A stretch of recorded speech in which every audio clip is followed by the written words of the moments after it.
आफ्ताब इकबाल और सुहेल अहमद, दोनों को कैसे कंपेयर करती हैं आप? एक मेरी सीधी आंख, एक मेरी लेफ्ट। सीधी कौन सी और लेफ्ट कौन सी? राइट, क्योंकि सुहेल साहब को पहले देखा, वो मेरी सीधी आंख है, तो वो मेरी लेफ्ट है। दोनों में से किसको बड़ा रेट करती हैं आप? दोनों ही अपनी अपनी जगह पे हैं। आफ्ताब इकबाल अपनी जगह, सुहेल अहमद अपनी जगह। रेट कहाँ करती हैं, मतलब आउट ऑफ 10 अगर मार्क्स दें आप, तो सुहेल साहब को कितने देंगी और आफ्ताब साहब को कितने देंगी? मेरी तो इतनी औकात ही नहीं कि मैं इनको कोई नंबर दे सकूं। मैं तो खुद इनके जेरे साया काम किया है, वो मुझे कोई रेट करे, मैं तो नहीं उनको कर सकती। अवार्ड देना है आपने, बड़ा आदमी कौन है? वो हमें अवार्ड दें, हम कुछ नहीं कह सकते, क्योंकि सुहेल अहमद क्या बात है, और तू मैंने फंसा नहीं सकता। नहीं, डिप्लोमेटिक आंसर दे रही हैं, पब्लिक देख रही है, नेशन वांट्स टू नो वाली बात है।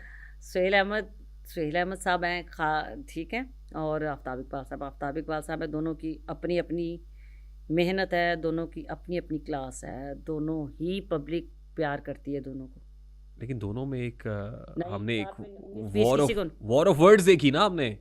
सुहेल अहमद साहब फटे, बोला उन्होंने आफ्ताब इकबाल से नहीं, मुताल्लिक। वो मेरी बात सुने। आप कभी सोचा, आपने सुहेल अहमद साहब को कभी देखा जिंदगी में कि वो कभी, एक तो वो इंटरव्यू देते ही नहीं है, ठीक है, और अगर वो कभी दे तो सुहेल अहमद तो एक दरवेश सिफ्त आदमी है, अल्लाह का प्यारा, लोगों की मोहब्बत, लोगों से प्यार करने वाला, रिश्तों को कायम करने वाले। सुहेल अहमद साहब तो बहुत बड़े आदमी हैं।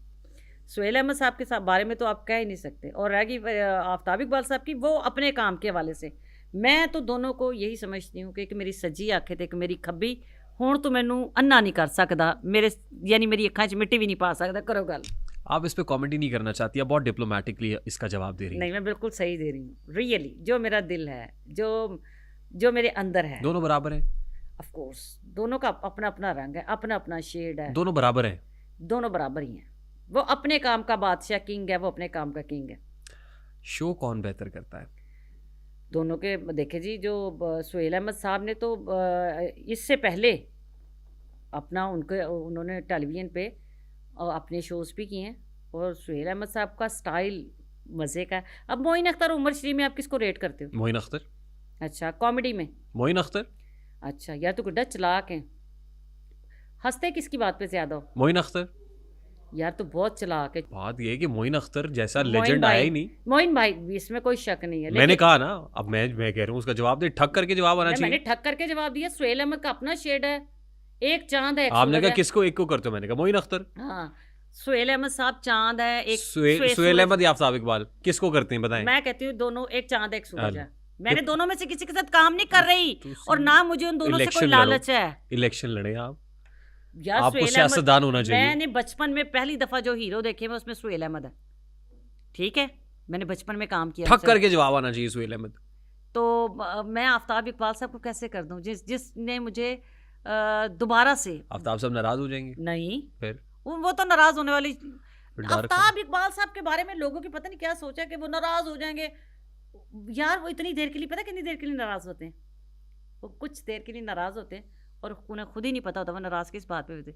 अच्छा, की गल की थी भला, क्यों नाराज हुए? यार वो ऐसे है। आप आर्टिस्ट ना होती तो क्या होती? वकील।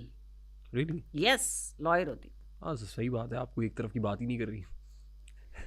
मेरे को गाल कटानी मुश्किल है, मेरे बुद्ध ने मैंने पूरा तैयार करके उसने कहा अगर तुमने कोई ऐसी बात की, किसी खातून का नाम लिया, अगर तुमने किसी जिसके खिलाफ तुम्हें आजकल गुस्सा चढ़ता है। लेकिन मैंने ये कहा, मैंने कहा मैं ये शो में ज़रूर कहूँगी कि अपनी बच्चियों को, वो तलाकों वाली बात। हाँ बस, मैंने कहा था मैं उस पर बस ये कहूँगी, किसी को बुरा मत कहें, पहले अपने आप को देख लें। टीके लुआ के रंग चिट्टे कर ले मुंडे ने, कुड़ियाँ ने। आपकी ब्यूटी कहाँ गई? ओरिजिनल ब्यूटियाँ कहाँ हैं? और क्या कुछ करा के आप क्या कर रहे हैं? ठीक, आप अगर करना है तो नेचुरल आओ, पुराने लोगों में। ठीक। आइडियल कौन है आपका? किस वे में? In any aspect. Ideal artist हो सकता है, आइडियल शख्स हो सकता है, कौन है आइडियल? देखें, मैंने तो अपनी पूरी जिंदगी जो like who do you admire the most?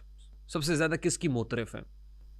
मैंने अपनी पूरी ज़िंदगी में, मैं अगर चलना चाहती हूँ, अभी मैंने सर पे दुपट्टा भी नहीं लिया हुआ, लेकिन जो मेरे माँ बाप ने जो मुझे सिखाया, तो वो मेरे नबी पाक सल्लल्लाहु अलैहि वसल्लम है, जिन्होंने 63 साल की उम्र पूरी में कभी एक दफ़ा झूठ नहीं बोला। जिन्होंने अपनी उम्मत के लिए, किसी के लिए ही सब कुछ किया, मैं उनको अपना आइडियल मानती हूँ। इसमें तो कोई दो राय नहीं है, ठीक है। जाहिर है वो तो। और उसके बाद अगर कोई मेरा आइडियल है तो मेरा बाप है। वो ठीक। इसलिए कि मेरे अब्बू ने पूरी ज़िंदगी में कभी भी अपने लिए कुछ नहीं किया। मेरे अब्बू ने सारी ज़िंदगी किसी का बुरा नहीं किया। मेरे अब्बू ने सारी ज़िंदगी सबको बनाया, बिगाड़ा नहीं। अब मेरे में खामी है कि मैं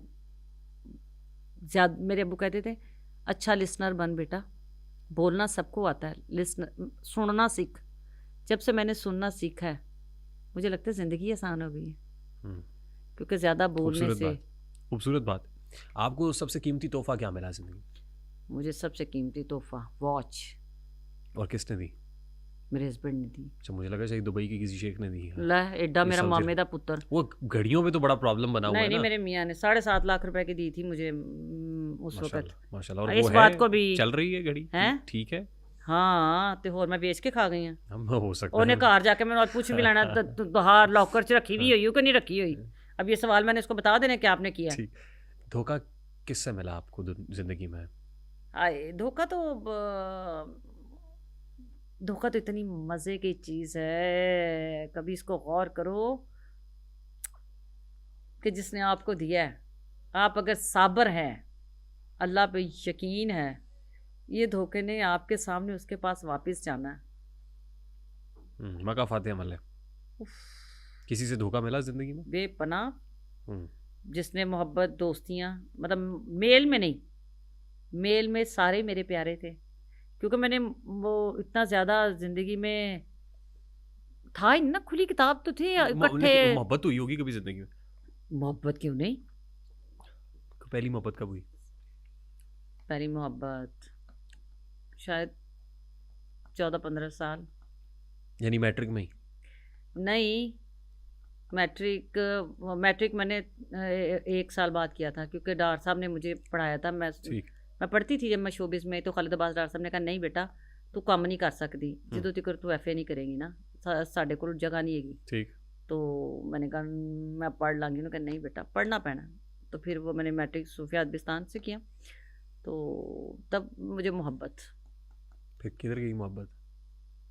वो मोहब्बत काम की वजह से कुर्बान कर दी। अच्छा।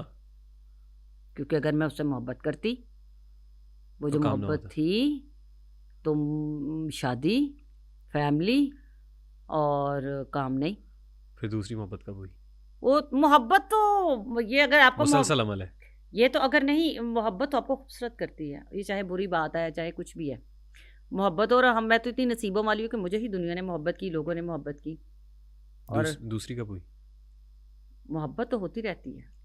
मोहब्बत ये कितनी 16 कितनी मोहब्बतें हुई आपको? मुझे लोगों ने की, हमें ज़रूरत ही नहीं पड़ी।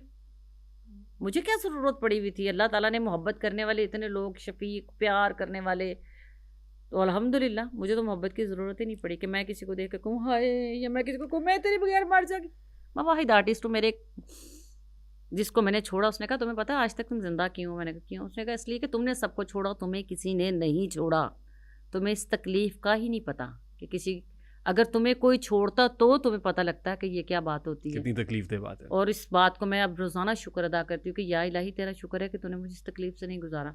मैंने किसी के लिए कोई दुखी गाने नहीं सुने। क्यों? क्योंकि मुझे लगता है कि अल्लाह ताला ने वो बनाया होता है सब हम लोगों के लिए ज़िंदगी में, कहाँ हमने सुख लेना है, कहाँ दुख है, कहाँ पे हम गिरने वाले हैं, कोई संभालने वाला आ गया है। तो मोहब्बत तो एक खूबसूरत अमल है और ये अल्लाह की देन है, ये होती रहती है।